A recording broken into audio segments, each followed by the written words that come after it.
noite, irmãos. Boa noite, irmãos que participam pela internet. Sejam todos bem-vindos aqui ao nosso culto de adoração ao nosso Deus, esse Deus de amor que tem um pão repleto, um pão saboroso para compartilhar conosco, que é a sua palavra que Ele deixou aqui nessa terra. Nesse domingo, com a ajuda do Espírito Santo, eu quero trazer uma mensagem, uma reflexão sobre os últimos momentos de Cristo nessa terra, sobretudo o julgamento de Jesus e o impacto que os evangelistas trazem na sua mensagem sobre esse evento tão grandioso que aconteceu nessa terra, que nós nunca possamos esquecer esse evento, que foi um evento marcante não só na história desse mundo, mas na história do universo inteiro. Então, hoje nós discutiremos alguns capítulos dos evangelistas João, Marcos, Mateus e Lucas a respeito desse julgamento. Trata-se, sobretudo, de uma injustiça feita com o nosso Cordeiro, uma injustiça que tem ali a sua narração em João 18, versículo 28. Peço que vocês abram a Bíblia.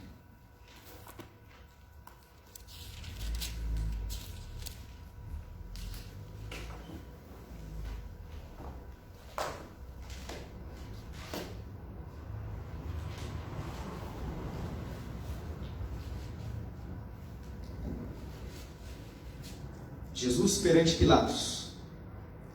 Depois, levaram Jesus da casa de Caifás para o pretório.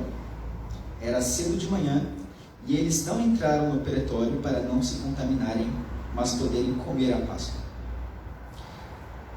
Nesse primeiro versículo, a gente consegue identificar quem são aqueles que seguraram Jesus, que foram alguns líderes do Sinédrio, judeus, que se insurgiram contra as palavras do nosso bom Jesus, mas que, de uma maneira hipócrita, vemos que, ao levarem o cativo para o julgamento de Pilatos, eles se recusaram a entrar no pretório. E o que era o pretório? O pretório, na Roma antiga, era um local que foi transmitido às suas províncias, de Roma, inclusive a Judéia, em que o governador, que tinha os poderes de pretor, ou seja, de dizer o direito, ficava ali e ali legislava, ali fazia a judicialização de inúmeros problemas que os líderes, que a população em geral levava até eles. E aqui no capítulo 18, versículo 28, vemos que os judeus, ao levarem Jesus, se recusaram a entrar no pretório. E ali nós conseguimos identificar uma hipocrisia desse povo. Porque se, por um lado, o coração deles estava pervertido de uma maneira tão tamanha, uma perversão tamanha, que eles estavam levando uma pessoa inocente, que eles sabiam que não havia cometido os crimes que eles estavam dizendo. Por outro lado, eles se recusavam a entrar naquele local, porque eles acreditavam que iriam se contaminar para a Páscoa judaica. Então, vemos ali uma tamanha hipocrisia desse povo. Eles estavam levando um cativo, um inocente, mas ao mesmo tempo eles queriam se manter puros. E isso no coração deles era impossível, porque eles estavam levando um homem sabidamente justo.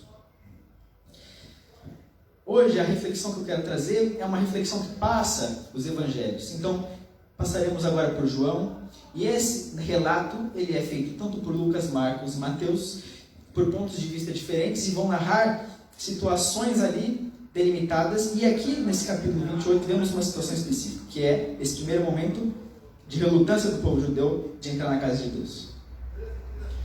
Mas a reflexão maior que eu quero trazer essa noite é que esse homem que iria julgar Jesus naquele dia, que perpassou um período longo, é um homem que ele pode ser relacionado até mesmo com nós mesmos.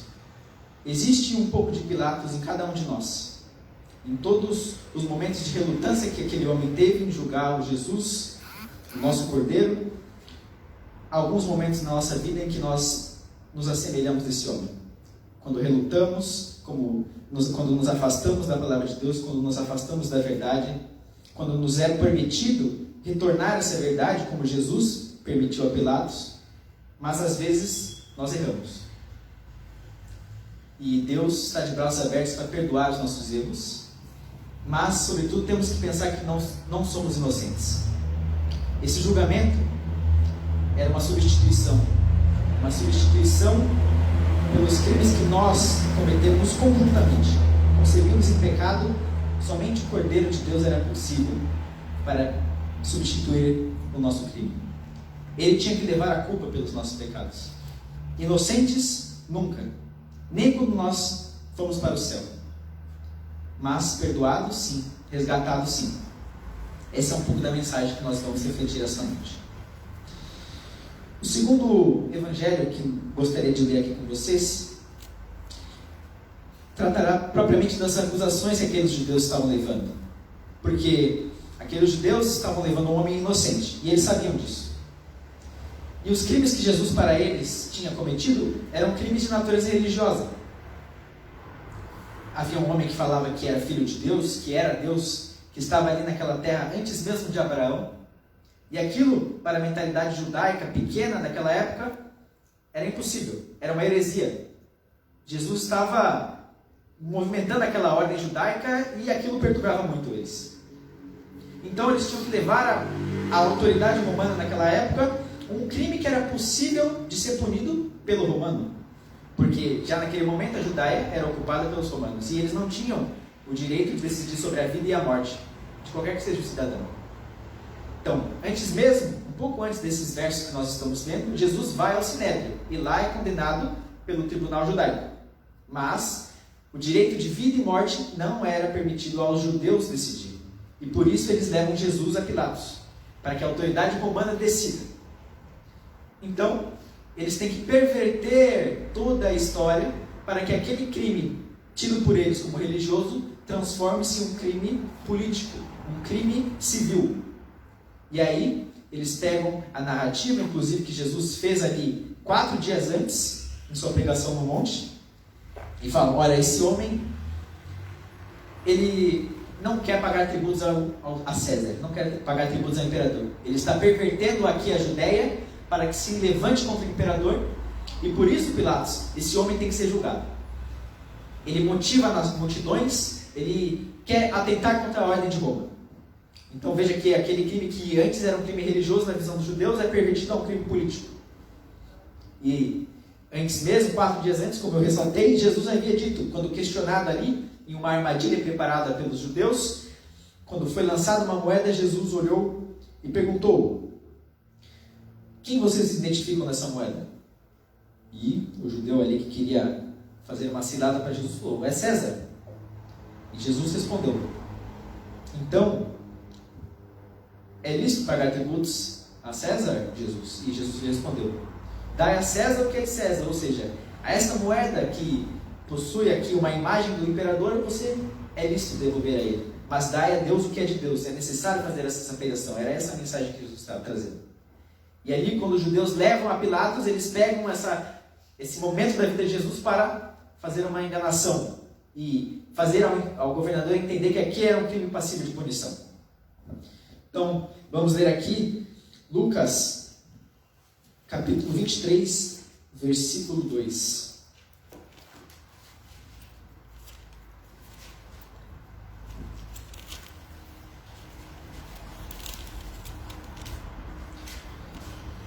Levantando-se toda a assembleia, levaram Jesus a Pilatos.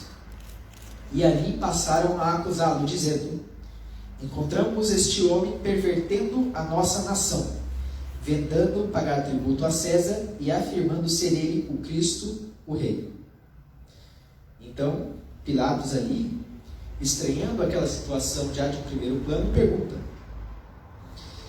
Então lhe perguntou Pilatos: és tu o rei dos judeus? E respondeu Jesus: tu o dizes. A gente consegue vislumbrar esse momento, né? Era um governador ali. Quem foi Pilatos? Primeiramente, Pilatos foi nomeado pelo imperador Tibério e governou a Judéia entre o ano 26 e o ano 36, ali um período de 10 anos aproximadamente. Quando colocado diante de um nazareno, todo o histórico daquele governador deve ter passado pela cabeça dele. A população entendia aquele homem como um homem severo, um homem conhecedor das leis, sobretudo foi nomeado pelo imperador, então tinha um vasto conhecimento jurídico, era um homem inflexível, e o historiador Flávio Joséfo narra que aquele homem era um homem, sobretudo, muito teimoso. Era um homem inflexível, que a pena dele contra os malfeitores era uma pena rígida. E já no primeiro momento, então, Pilatos pergunta a Jesus: tu és o rei dos judeus? E Jesus lhe responde: tu o dizes. Então, aquele governador sofre uma primeira, se podemos dizer, uma quebra de perna ali, né? Jesus, com aquele semblante que nós sabemos que era um semblante celestial, era um semblante diferente. Era um homem que não tinha culpa alguma, não tinha mácula, nasceu concebido sem pecado. E ele estava sendo acusado e levado diante de um governador que era inflexível. Esse governador faz uma pergunta e lhe feita uma resposta: ora, você está falando que eu sou rei dos judeus? Em momento algum eu disse isso. Aqueles que estão me acusando, que estão falando isso, para perverter a sua mente. Então a gente vê o cuidado e o carinho de Deus.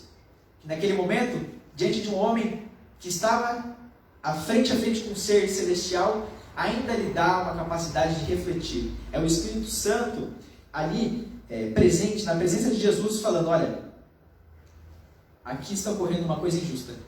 E eu estou lhe permitindo repensar sobre o julgamento que você vai fazer. São imputados a mim crimes que não aconteceram. Mas em momento algum Jesus se defende. É um homem que permanece calado. E a gente se pergunta: bem, por que Jesus não se defendeu?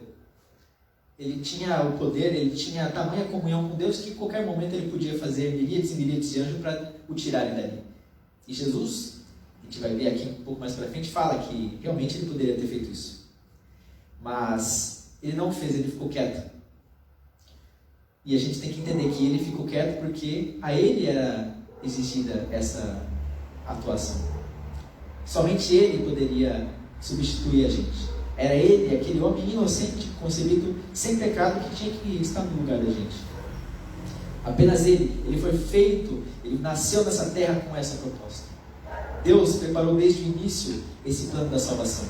E por isso aquele homem acusado, e ali no meio de uma tormenta, muitos acusadores, seus discípulos fugindo, aquele que havia o entregado se matando, e um homem com a autoridade do governo romano ali estava titubeando diante daquele ser celestial e via nele uma característica diferente, ele não respondia nada.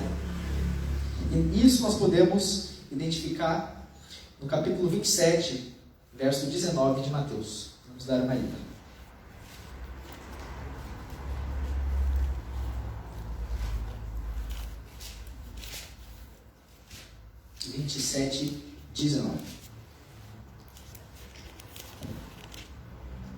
Perdão. 19, na verdade, seria uma outra oportunidade que o Espírito Santo concebeu à esposa de Pilatos para que ele refletisse um pouco ali sobre o que estava se passando. Um pouco mais para frente, quando Jesus está diante de um malfeitor que deveria ter recebido a pena em seu lugar. E um pouco antes disso, a mulher de Pilatos vai até ele e fala: olha, meu esposo, eu sonhei com esse Nazareno. Então vemos ali o Espírito Santo trabalhando na vida daquele homem e dando uma outra oportunidade dele repensar aquele julgamento. A esposa dele havia sonhado e ela relata: e estando ele no tribunal, sua mulher mandou dizer-lhe: não te envolvas com este justo, porque hoje em sonho muito sofri por seu respeito. Ela atenta ao seu marido para que ele preste atenção, que ali está realmente diante de um homem justo. E Pilatos já tinha identificado isso. As acusações contra aquele homem eram acusações infundadas, eram acusações que não eram verdadeiras. E o Espírito Santo continuando a trabalhar no coração daquele homem. O Espírito Santo alertando através até mesmo de sonhos. E para aquele homem, que era um homem envolvido em uma sociedade pagã, como a sociedade romana, um sonho não poderia passar batido. Um sonho era uma mensagem a ser muito considerada. Porque os sonhos para aquele povo, eles muitas vezes eram maus agouros. Os sonhos poderiam se tornar realidade, e a mulher dele havia sonhado com Jesus. Ora, o Espírito Santo trabalhando na mente daquele homem. E aí ele foi oportunizada uma outra chance, que nós vamos ver aqui em Marcos 15, versículo 2. Era o momento em que a culpabilidade de Jesus era colocada em prova.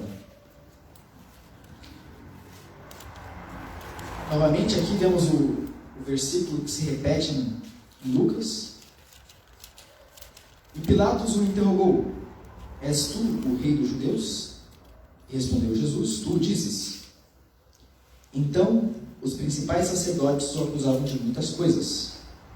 Tornou Pilatos a interrogá-lo: nada respondes? Vê quantas acusações te fazem. Porém, Jesus não respondeu palavra alguma, a ponto de Pilatos muito se admirarem. Então, novamente aqui, vamos passar a bola para João 18, do versículo 33 em diante. Um momento marcante ali naquele julgamento.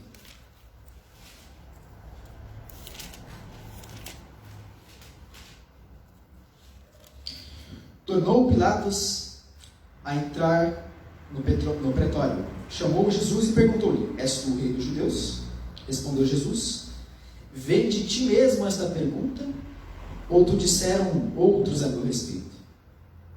Replicou Pilatos: porventura sou eu judeu? A tua própria gente e os principais sacerdotes é que te entregaram a mim. Que fizeste? Respondeu Jesus: o meu reino não é deste mundo.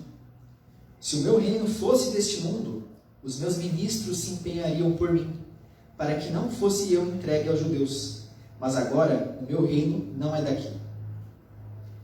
Então, diante desse julgamento, Jesus, em um primeiro momento, nada respondia, e quando indagado, ele fala: ora, eu sei para que eu vim nesse mundo. Eu nasci nesse mundo com um propósito. E eu sei que o propósito é me colocar em substituição aos pecados que existem nesse mundo. Se eu quisesse, as minhas miríades de anjos viriam aqui agora, me tirariam desse julgamento injusto. Mas eu não o faço, porque eu sou rei, mas eu não sou rei desse mundo. Então vê como é bonito. Jesus, naquele momento de angústia, e sabia, em todo momento, os momentos que se seguiriam ali de tortura, da crucificação que ele sofreria, mas ele sabia para que vinha. E se nós nos lembrarmos, Jesus desde novo sabia. Ali com 12 anos, o Evangelho de Mateus nos narra que Jesus se separou dos seus pais, quando estava na cidade, e a horas depois, ali, com o tardar do dia, ele foi encontrado onde? Ele foi encontrado no templo. E quando sua mãe questionou: filho, por onde andavas? E ele responde com a maior naturalidade, de quem sabia qual era o seu propósito: olha, como vocês não pensaram que eu estaria aqui? Estou cuidando das coisas do meu pai. E ele estava ali com todo o afinco, discutindo as escrituras com os líderes judeus da época. Então Jesus, desde quando pequenininho, sabia o seu propósito no mundo. E ali, na cruz, e antes mesmo do seu julgamento, ele demonstra com a total paz, a maior naturalidade do mundo, que ele sabia porque ele tinha vindo aqui nessa terra. Ele sabia que o propósito dele era um propósito muito maior. E era um propósito salvífico. Era um propósito de cada um de nós. E ele sabia que cada um de nós que estamos aqui assentados hoje, necessitaríamos naquele momento da sua ajuda. Por isso, em momento algum, ele se defendeu. Por isso, em momento algum, ele utilizou os seus anjos para tirar ele dali. É uma coisa muito linda. E a gente vê, novamente aqui, a Pilatos foi oportunizado fazer um julgamento justo.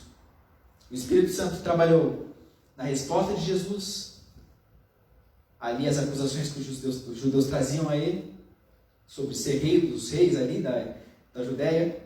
Novamente a sua mulher o alertou, através de um sonho. E Pilatos cometeu 4 erros, se assim podemos dizer, e que são erros que podem acontecer com nós aqui.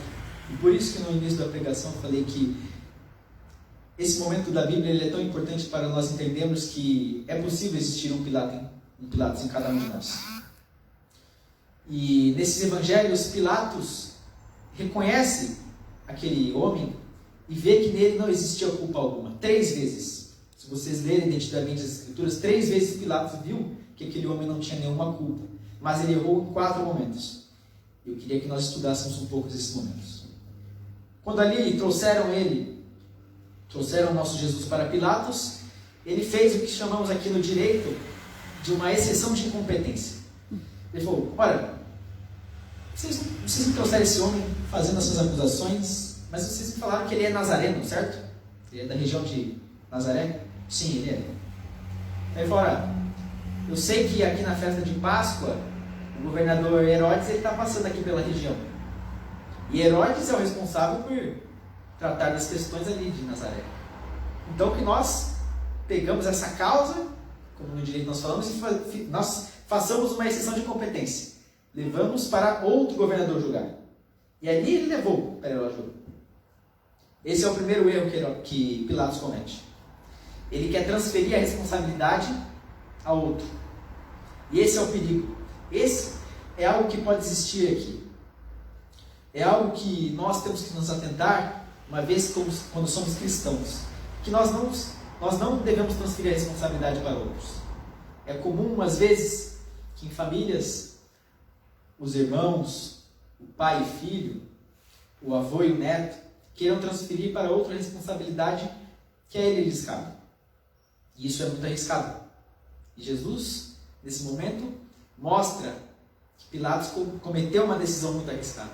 Ele estava levando um julgamento que ele sabia que era incorreto a um homem que poderia perpetuar essa maldade. E ali, quando Jesus é transferido para Herodes, aquele homem fala: por que essa causa está vindo aqui? Esses líderes judeus aqui incitando essas acusações, eu não tenho nada a ver com isso. Eu vim aqui para passar o feriado de Páscoa. Não quero me meter em julgamento aqui na jurisdição de Pilatos. E Jesus é esbofetado na ocasião, é humilhado ali na frente de uma multidão, e novamente ele é remetido para Pilatos. Feito o primeiro erro, é cometido um segundo erro por Pilatos.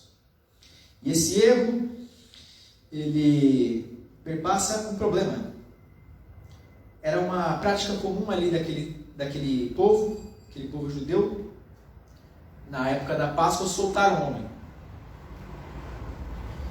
E ali, Pilatos vê uma possibilidade de se livrar do problema. Agora, não era remeter para outro problema, mas se livrar. Olha, existe uma prática, eu acho que se nós aqui nesse julgamento realizarmos ela, eu estou livre desse caso. Estou livre do fardo de ter que levar adiante um julgamento que eu considero injusto.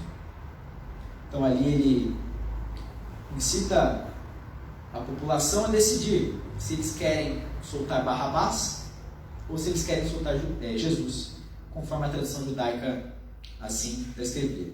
E aqui, aquele versículo que nós pontuamos, novamente a questão do Espírito Santo trabalhando na mente e no coração daquele homem, a mulher chega até ele, sua esposa, e fala: olha, eu acredito que o que você está fazendo é errado. Eu sonhei com esse homem essa noite e ele me fez muito mal. Mas aquilo já não tinha mais efeito.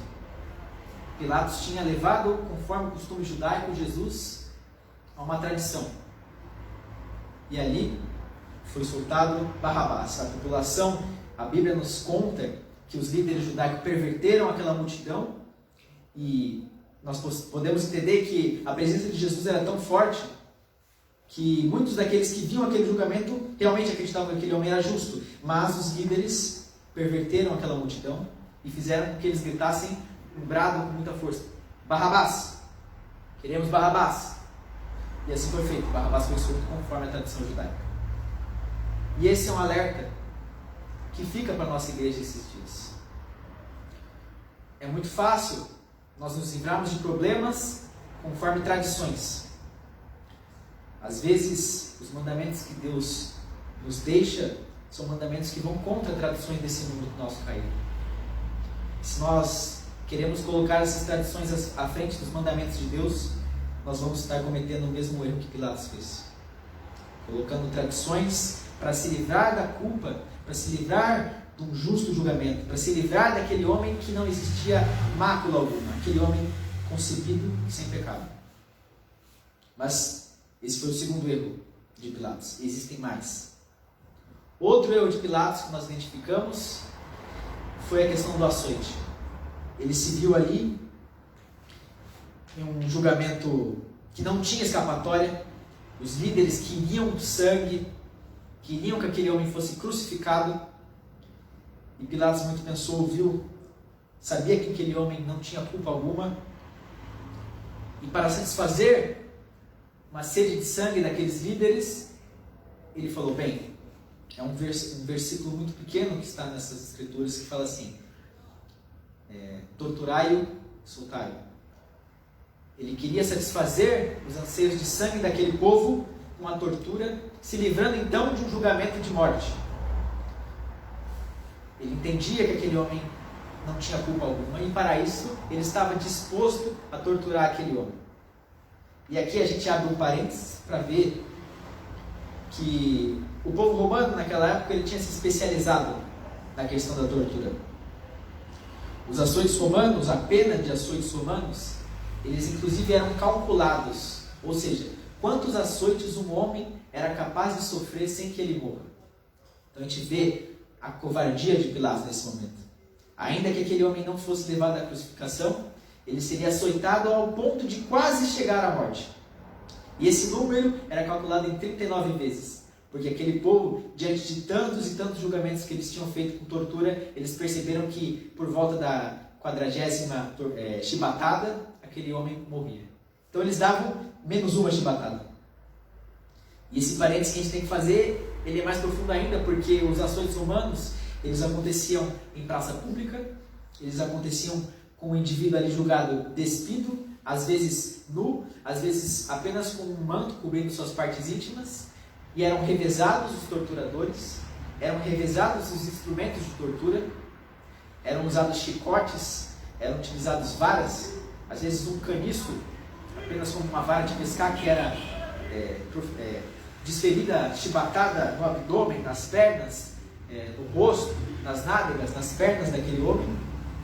Às vezes, como eu disse, era um chicote, e esse chicote não era um chicote simples. Ele tinha esferas metálicas forjadas em suas pontas, ele era trançado como se fosse um cabelo, e ali eram colocados também pedaços de ossos, para que quando aquele açoite ficasse na pele e fosse retirado, pedaços de carne viva sairiam daquela pessoa. Às vezes ossos ficavam expostos. E Jesus foi colocado diante dessa tamanha tortura antes mesmo da crucificação. Esse foi um erro de Pilatos que ele cometeu. Ele queria e sabia que o julgamento era injusto. Ele queria, entre aspas, fazer a coisa certa pelo motivo errado. Ele não queria dar a pena capital àquele homem, mas para isso ele estava disposto a fazer algo totalmente errado, que era submetê-lo a uma tortura de quase morte. E aqui é uma terceira advertência que a Bíblia nos traz. Por vezes nesse mundo, nós sabemos a coisa certa a fazer, mas acabamos optando pelo caminho equivocado. E muitas vezes esse caminho equivocado, e eu falo sobretudo aos jovens, é um caminho que perpassa também o erro que nós falamos aqui, que é um erro da tradição. O indivíduo, sobretudo o indivíduo que nasce em um berço cristão, ou que desde pequeno é incentivado à leitura da Bíblia Sagrada, ele entende os mandamentos de Deus, ele tem o pleno conhecimento da verdade, mas ele acaba por tradições, por pressão, optando pelo caminho, entre aspas, certo, pelos motivos errados. Então, ali colocado diante de seus amigos, ora, eu estou aqui em comunhão com meus amigos, o motivo certo, estou aqui testemunhando do amor de Cristo, mas colocado sobre uma pressão, sobre uma tradição, sobre algo que é contra as Escrituras, ele peca. Então, por vezes os jovens, nós sabemos, às vezes por uma pressão social, estão ali em uma festa, são levados a um ambiente que muitas vezes é regado ao álcool, é regado a drogas, e por uma pressão eles conhecem o mandamento de Deus, eles sabem o caminho certo, mas pecam com decisões erradas. E essa é a advertência que Deus quer trazer para a gente nessa escritura. A Pilatos foi concebido fazer a coisa certa. Ele, entre aspas, opta fazer a coisa certa, mas pelo caminho errado. E diante da soltura de Barrabás, Pilatos tem que dar uma sentença capital. A ele vê que o anseio por sangue daquele povo lhe traria muitos problemas se somente os açoites fossem desferidos contra aquele homem. Sua posição de prestígio, Sua posição como governador da Judéia poderia ser colocada em risco caso aquela liderança judaica não ficasse satisfeita meramente com o açoite, com a tortura de Jesus. Eles clamavam a crucificação. Eles clamavam que nosso Jesus fosse morto. Então, em um último momento, em que eu considero o quarto grande erro de Pilatos, ele vê que não há caminho senão a sentença capital, e ali na frente daquela multidão ele lava as suas mãos. Essa talvez seja uma das passagens bíblicas mais conhecidas pela nossa sociedade. Tanto que virou uma expressão, um ditado popular, né? Eu lavo as minhas mãos dessa situação. E aqui, uma quarta advertência que Deus coloca, para que nós lembramos que não devemos lavar nossas mãos, porque nós sabemos o que é justo. Assim como aquele homem levado pelo Espírito Santo a conhecer a verdade, inclusive com Jesus questionando ele, fazendo a sua moralidade, fazendo o seu pensamento refletir sobre aquilo que ele estava fazendo, a nós é oportunizado isso. É dito que quando nós estamos diante de um pecado, o Espírito Santo sempre se coloca para que nós possamos refletir antes daquilo acontecer, como foi feito com Pilatos. Mas o quarto grande erro é uma advertência para nós. Nós não devemos lavar as mãos diante de uma situação. Diante de injustiças, às vezes o silêncio daquele que testemunha é muito mais pior do que a ajuda de um mal intencionado. Se nós pararmos para refletir na história do mundo, o acontecimento do Holocausto muito se ocorreu por causa da omissão de muitos. A omissão de muitos alemães que, diante de tamanha atrocidade que estava sendo feita com um povo estigmatizado, ficaram quietos. Nós não devemos lavar nossas mãos diante de injustiças. E é o nosso papel. Cristo quer que nós entendamos que temos que nos colocar como cristãos que estão ali diante de injustiças, mas estão ativamente contribuindo para que aquilo não se perpetue. Nada mais simbólico do que um homem inocente, um homem sem culpa, diante de tamanha injustiça, se coloque questionando frente àquela autoridade. Olha, você tem certeza daquilo que está ouvindo desses homens? Você tem certeza que o que eles me acusam é a verdade? E essa tem que ser a nossa postura. Cristo tem que ser o nosso espelho. Nós temos que nos colocar como proativos das injustiças. Nós temos que combater as injustiças. E isso, em especial, no mundo hoje que está tão imerso em injustiças. Longe de mim aqui utilizar este ambiente sagrado para falar de questões políticas, mas sabemos que isso se aproxima e são coisas que nós temos que tomar à frente. É necessário uma decisão sobre os governantes que nós temos nesse mundo. Infelizmente, é o que nos resta, além, sobretudo, de aguardar o retorno do nosso Salvador. Amém. Nós temos que decidir. Nós estamos imersos em uma crise política, uma crise econômica, uma crise moral, e Jesus quer que nós não lavemos nossas mãos. Jesus quer que nós sejamos como Ele, diante de injustiças, sejamos proativos. E é necessário essa decisão. Então, à luz dessa Escritura Sagrada, que nós reflitamos que o Espírito Santo, assim como foi oportunizado a Pilatos em diversos momentos, que Ele perpetue em nosso coração, nos levando a tomar a decisão correta. Que as Sagradas Escrituras iluminem o nosso coração e iluminem a nossa mente. Nós sabemos o desfecho dessa história. Pilatos lavou as suas mãos e optou pelo caminho fácil. 3 vezes nas Escrituras foram oportunizadas e ele, em 3 momentos, ele reconheceu diante daquela multidão que existia ali uma injustiça. Aquele homem era justo, aquele homem não tinha nenhuma culpa sobre ele, ele era inocente. Mas em 4 oportunidades, Pilatos se esvaiu do problema ali que estava sendo apresentado a ele.